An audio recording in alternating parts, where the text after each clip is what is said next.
Komisi 2 DPRD Banjarmasin mendorong pemerintah kota melalui TAPD Wan Banggar untuk memenuhi seluruh kebutuhan anggaran Balai Latihan Kerja Diskopumkar Banjarmasin.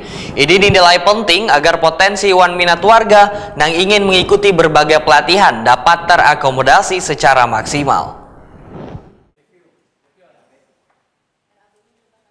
Komisi 2 DPRD Banjarmasin mendorong pemerintah kota melalui tim anggaran pemerintah daerah Wan Badan Anggaran untuk memenuhi seluruh kebutuhan anggaran Balai Latihan Kerja Diskopumkar Banjarmasin. Ini dinilai penting agar potensi wan minat warga yang ingin mengikuti berbagai pelatihan dapat terakomodasi secara maksimal.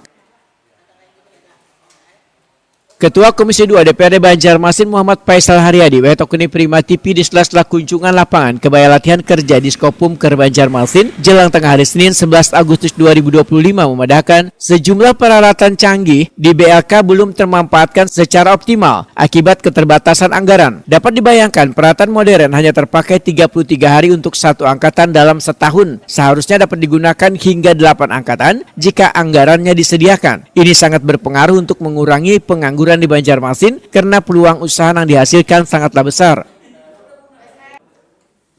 Politisi Partai Amanat Nasional ini pun menyatakan banyak warga yang sebenarnya sudah memiliki kemampuan di bidang tertentu yang kayak tukang las yang berpengalaman, tetapi kesulitan masuk ke perusahaan karena terkendala sertifikasi. Badan Latihan Kerja menjadi salah satu solusi karena setiap peserta yang mengikuti pelatihan akan memperoleh sertifikat resmi yang diakui dunia usaha di Banjarmasin.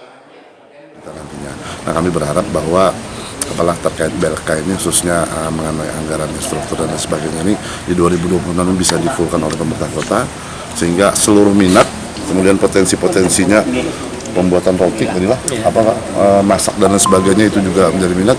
Bayangkan satu workshop yang canggih seperti halnya komputer dan mesin jahit tadi dari setahun 365 hari hanya terpakai 33 hari saja untuk hanya satu angkatan. Padahal 8 sampai 9 angkatan masih bisa kalau pemerintah kota sudah menganggarkan untuk pelatihan itu.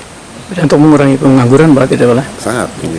Jadi korelasinya dengan ruang usaha itu sangat besar. Betul, jadi banyak sekali masyarakat kita ini kan boleh dikatakan terlambat sekolah, kemudian mereka punya skill, banyak tukang-tukang las lah, pendra lah yang sudah pro, sudah master, tapi mereka tidak bisa masuk ke perusahaan karena terkendala sertifikasi. Ini kan salah satu solusi.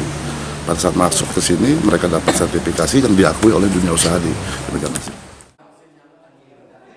Muhammad Faisal Haryadi menambahkan, dengan adanya tambahan dukungan anggaran, maka optimis Badan Latihan Kerja mampu menggelar lebih banyak program pelatihan saban tahunnya, sekaligus menekan angka pengangguran di Banjarmasin.